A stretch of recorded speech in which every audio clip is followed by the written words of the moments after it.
Estoy bien así. Sí, siempre como. Si quieren empiezo por decirnos su nombre, su religión, qué hace, como la presentación. Para usted.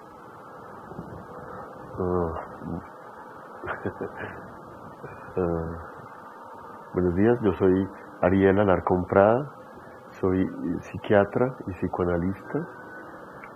Trabajo como psiquiatra adscrito a la clínica Marley y soy docente adscrito también del Departamento de Psiquiatría de la Universidad del Rosario.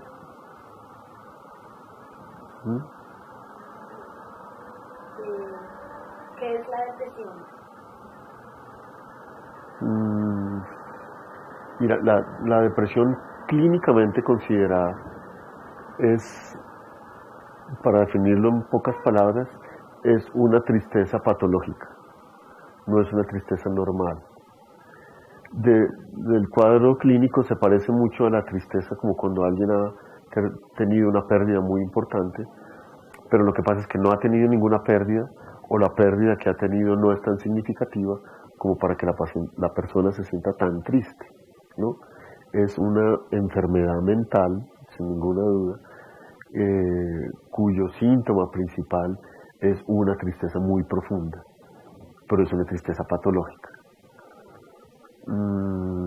Hay varios criterios diagnósticos, hay dos criterios fundamentales que son un sentimiento muy fuerte de tristeza, y el otro criterio diagnóstico es el no poder disfrutar de las cosas que la persona disfruta normalmente de la vida, o de las que antes disfrutaba o le producirían alegría, placer.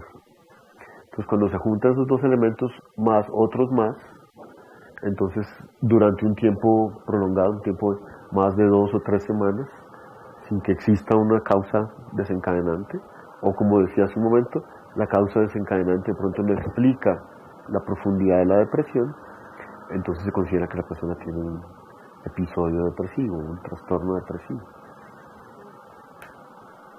¿Qué tipo de personas pueden sufrir depresión? ¿Es cierto que sufren de depresión las personas sin carácter? ¿O qué nos puedes decir al respecto? Mira, en principio cualquier persona puede sufrir depresión. No hay una predisposición de algún tipo en cuanto a rasgos del carácter, por ejemplo, o rasgos de la personalidad o tendencias, ¿no? Aunque hay un rasgo de carácter, un tipo de personalidad, que es la personalidad depresiva. Son dos cosas distintas. No es lo mismo tener una personalidad depresiva que tener una depresión patológica, ¿no? O una depresión mayor, como también se le llama. Pero en general la depresión está distribuida en la población en todo el mundo. Le puede dar a la gente que es exitosa, a la gente que es triste, a la gente que es histriónica, a la gente que es reservada, a la gente de todas las clases de personalidades, les puede dar también una depresión. Sí existe una tendencia familiar, principalmente cuando existe también un componente de trastorno bipolar, porque la depresión hace parte del trastorno bipolar, puede ser parte del trastorno bipolar también. Entonces, cuando hay una tendencia familiar a personas que hayan hecho episodios depresivos severos, importantes, que han requerido ayuda clínica, entonces las personas, los descendientes de esas personas, tienen un riesgo un poco mayor a desarrollar depresión también en su vida más adelante. Pero es lo único que se sabe. No se sabe exactamente cómo es el tipo de herencia, porque es multivariada, no se da en todas las personas del mismo modo, ni con la misma intensidad, pero sí hay una tendencia familiar hacia la depresión. De pronto, si me permites volver un momentico a la pregunta anterior, estos síntomas, este sentimiento de tristeza y no poder disfrutar de la vida, producen una alteración muy significativa de la vida diaria de la persona. Ese es el otro componente importante para hacer el diagnóstico. Ya no puede funcionar igual, a nivel del trabajo, a nivel del estudio, a nivel de la vida en pareja, de la vida en familia, del disfrute de la vida, la persona no puede. Entonces ahí es donde se considera una depresión, digamos, clínicamente significativa o depresión patológica. ¿Qué debe hacer la persona en ese momento? ¿Cómo sabe la persona que está deprimida, qué tan deprimida está y qué debe hacer una persona que se siente así. Debe consultar. Yo pienso que es muy importante porque los médicos, hay algunos médicos generales que tienen un buen entrenamiento en psiquiatría que pueden decirle a la persona si esto es una depresión patológica significativa y hay que hacer un tratamiento o no. Pero quienes más sabemos de esto pues somos los psiquiatras, que hay veces que si el médico general no tiene un entrenamiento suficientemente bueno, de pronto no detecta algunas sutilezas que tiene la depresión, ¿no? La persona debe consultar y debe decir, bueno, ¿tengo o no tengo una depresión? Hay algunas escalas que están en todas partes por internet que la persona puede hacer y según si tiene una puntuación alta, eso indica que debe consultar rápidamente. El diagnóstico de la depresión es en realidad un diagnóstico clínico. Un test puede sugerir que sí, que tiene la depresión, pero es la entrevista clínica con un psiquiatra la que determina si la persona realmente tiene o no tiene, ¿no? No es una situación normal, sentirse así de triste y sin energía, sin fuerzas, con muchos pensamientos negativos, con deseos de morirse, que son las complicaciones más graves de la depresión, no es normal, es una enfermedad y tiene tratamiento, que es lo más importante de todo, ¿no? Entonces, si alguien se siente así, es muy importante que consulte. ¿Tú sabes cifras a nivel mundial o colombiano de la incidencia de la depresión en la población? Sí, no las tengo tan exactas en mi mente en este momento, pero en el Estudio Nacional de Salud Mental, que salió publicado hace unos años, salió que los colombianos tenemos una tendencia importante a deprimirnos. Cosa curiosa porque es como un estudio donde nos trata de un modo un poco especial, distinto al resto por ejemplo, del continente latinoamericano o del mundo. Se dice que los colombianos podemos llegar a tener un episodio depresivo a lo largo de nuestra vida. Tenemos un riesgo de un 25%, que es un poco alto en realidad. Pero eso fue el estudio que salió, ¿no? Lo otro es una prevalencia importante de la depresión, clínicamente significativa, de creo que es de 1 por 1000 habitantes. Pero hay que documentarse bien, yo no tengo esas cifras bien en mi mente.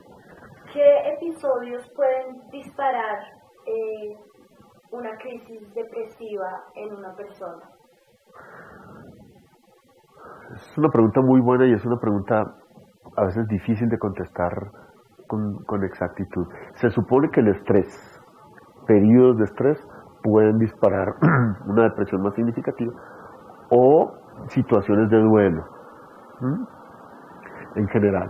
Pero esto es para las personas como con una personalidad vulnerable, una personalidad con tendencia a la depresión, que es un cuadro muy distinto, digamos, a la depresión mayor o a la depresión clínicamente significativa. Las otras personas pueden caer en depresión en cualquier momento de su vida sin que haya mediado un episodio de estrés muy significativo o un duelo muy importante, ¿no? El duelo complejiza un poco el diagnóstico, porque si una persona, por ejemplo, ha perdido un ser querido, pues es muy normal que esté triste, ¿no? Pero hay que vigilar con cuidado que no se vaya a salir como de lo que se esperaría culturalmente o para la forma de ser de esa persona, y que ese duelo no se vaya a prolongar mucho más, ni va a ser más intenso de lo que habitualmente es. Okay. Cuando llega una persona cae en una crisis depresiva, ¿cómo es el tratamiento? El tratamiento en general, cuando es una depresión mayor, una depresión patológica, clínicamente significativa, el tratamiento debe ser combinado. En cuanto a que se formula un medicamento, un antidepresivo, que existen muchas clases de ellos y hay que escoger el antidepresivo que exactamente le sirva a la persona, depende de muchas condiciones médicas, clínicas, del tipo de depresión, de factores asociados, de edad, bueno, toda una serie de factores que hay que escoger. Por eso uno si está deprimido no puede ir a una farmacia y comprar cualquier antidepresivo, porque el que le sirve a una persona no le sirve necesariamente a otra. Entonces el tratamiento hay que escoger muy bien cuál es el antidepresivo más adecuado para esta persona y comenzar a tomárselo, y además necesita hacer una psicoterapia. El tratamiento combinado de las dos formas es el que produce mayores resultados positivos y es el que también previene las recaídas, porque el problema en la depresión es que la depresión se puede presentar más adelante en la vida de la persona. Pero entre mejor haga el tratamiento, si se hace con terapia y con fármaco, entonces la depresión se cura, se quita, se controla completamente y se previene que no vaya a reaparecer. Pero este tratamiento, ¿cuánto puede durar? Depende, hay varios esquemas, ¿no? Lo que más estamos utilizando ahora para un primer episodio es que hacemos un tratamiento entre 8 meses y 1 año de antidepresivo.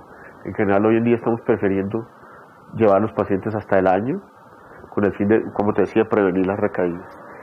Y luego se suspende el tratamiento y se mira a ver qué pasa con la persona. Puede ser que sea un episodio único y nunca le vuelva a dar depresión más en su vida, pero existe un riesgo importante. Cerca de la mitad de los pacientes pueden recaer en cualquier otro momento. En cualquier otro momento puede ser al año, a los 2 años, a los 5 años, a los 10 años, no se sabe, ¿no? Entonces ahí en ese caso habría o que repetir el mismo esquema de tratamiento o comenzar a tomar mejor un estabilizador del afecto, porque se puede considerar que sea una depresión recurrente, es decir, un tipo especial de trastorno bipolar, ¿no?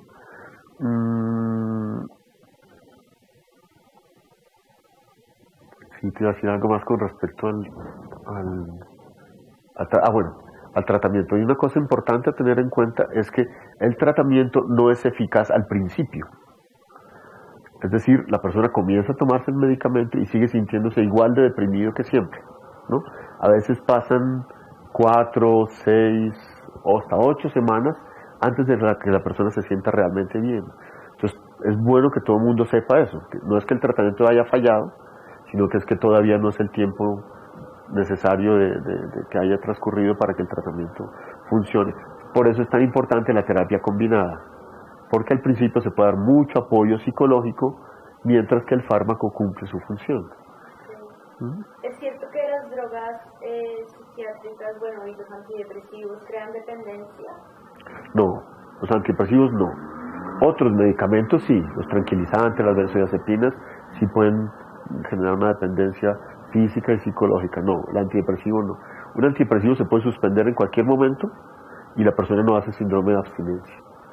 Y tal. Lo que no se aconseja es hacerlo porque a veces tiene algunos ajustes físicos que se presentan en algunas personas cuando se suspende el antidepresivo, pero eso no quiere decir que genere dependencia. ¿Y cómo se debe suspender ese antidepresivo? ¿La persona cuando se sienta bien lo suspende? No, es mejor no. Todo tiene que ser coordinado por un psiquiatra, ¿no? Que evalúe la situación, que vea que los síntomas están bien controlados y tal, y luego se descontinúa. En general lo que hacemos ahora es descontinuarlo progresivamente, entonces va disminuyendo poco a poco hasta retirar. Y ya la persona.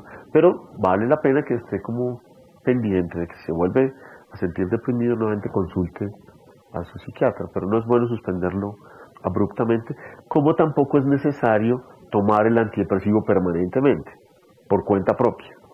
Si el psiquiatra le dice, bueno, mejor mantengámoslo, a veces se hace eso, pero bueno, esos son los casos especiales, pero no es como que me tomo un antidepresivo y lo sigo tomando de por vida porque me da miedo que me vuelva a deprimir. Normalmente no es necesario, la depresión en general es episódica. Ocurre la depresión, se quita y la persona sigue con su vida común y corriente. Para las personas que han tenido varios momentos o episodios de depresión, ¿qué rutinas cotidianas les sirven para no evitar y prevenir volver a caer en episodios depresivos? Mira, eso es muy importante también que todo el mundo lo tenga en cuenta, porque si ha tenido varios episodios depresivos, uno puede considerar, hoy en día estamos considerando los psiquiatras, que se puede tratar más bien de un trastorno bipolar, de un tipo especial de trastorno bipolar, no el de enfermedad maníaco-depresiva, sino de depresiones recurrentes. Y estamos prefiriendo tratar esas depresiones recurrentes con un estabilizador del afecto.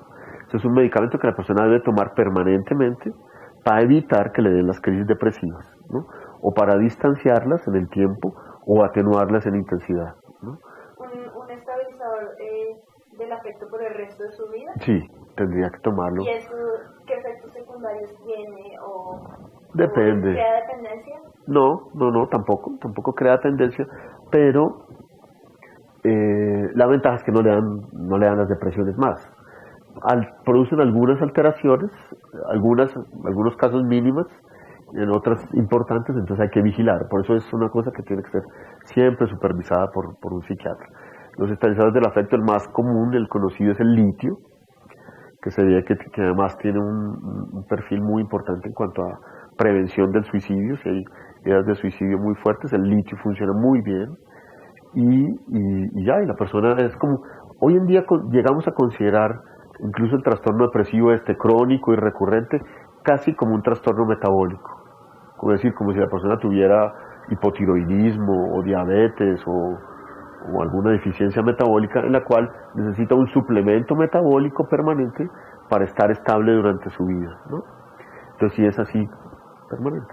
Produce algunos efectos colaterales, algunas situaciones que hay que cuidar, como vigilar la función tiroidea, la función renal y otras cosas, pero cuando no produce ningún efecto de estos ni molesta para nada, lo que pasa en la mayoría de los pacientes, el paciente puede estar muy bien con el litio de por vida.